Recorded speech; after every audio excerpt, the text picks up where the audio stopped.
This comic made me realize that I should start making my own comic right now. Hi, I'm Iris, and this is my first video here on YouTube. I'm kinda new on Webtoon as well, but I decided that I want to make videos about the comics I love. I want to talk without spoilers in every video, and this one is no exception. Today, we're gonna talk about Distress, a comic which balances atmosphere and deep storytelling with a hint of humor in the best way possible. I've only read the first 3 chapters and I'm not planning to read more for these videos because I want to give you my first impressions.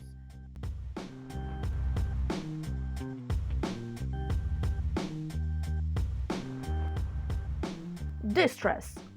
It was created by Toad M.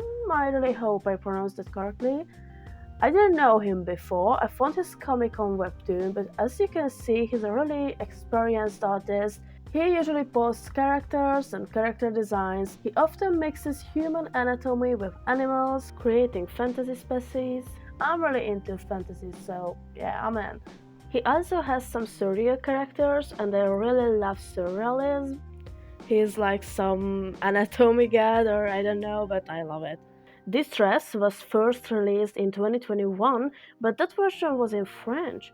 Now we finally got the English version in 2026, so it can reach a much bigger audience, which I'm really glad about. Lenny, our first main character, is a young, extroverted French boy who arrives in Montreal because of his journalism studies. There he meets Anoki, an introverted Algonquin student, and one of the professors pairs them up as a team. From Lenny's suggestion, they start investigating a myth which slowly leads them into monster hunting.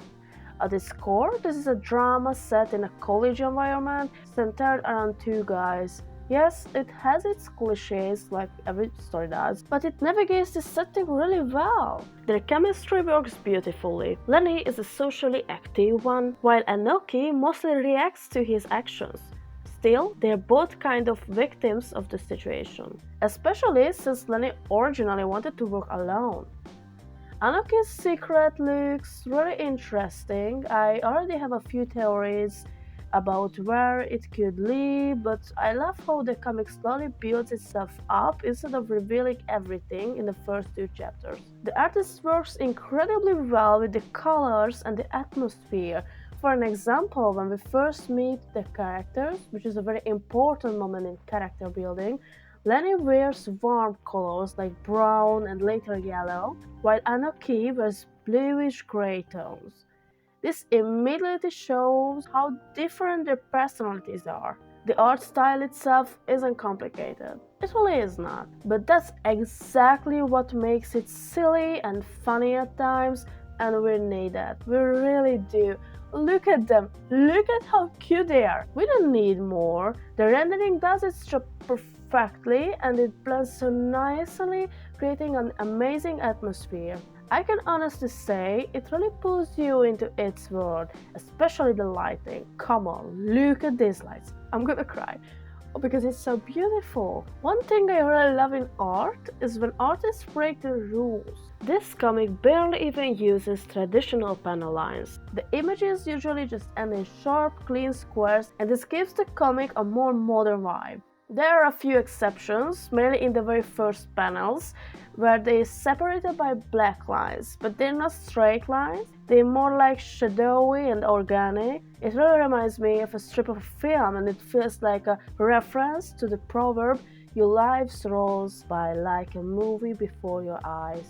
When you start reading, these first few images speak for themselves.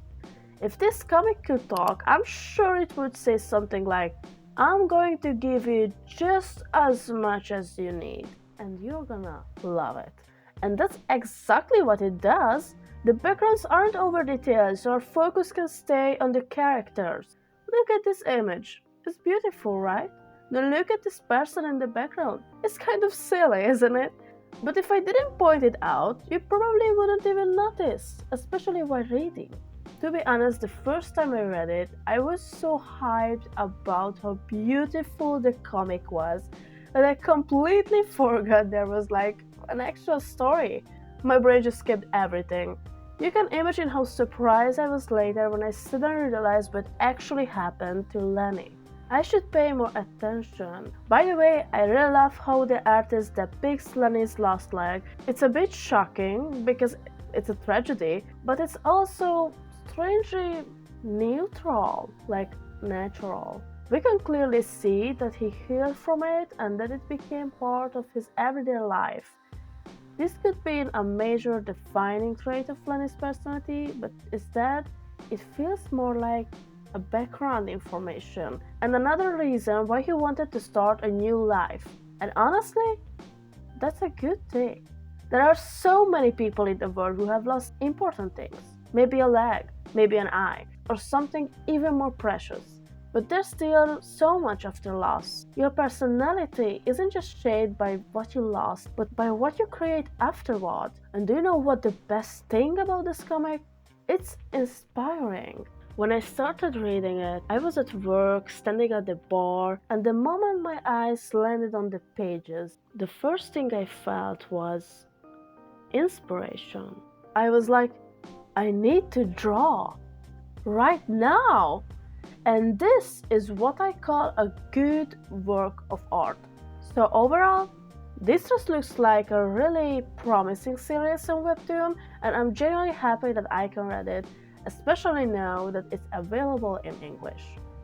If this comic is new to you, I'll put the link to it and the author's Instagram in the description. Go check it out. Thank you so much for watching this video. I hope we'll meet again soon on this channel. Don't forget to drink water and take care. Bye!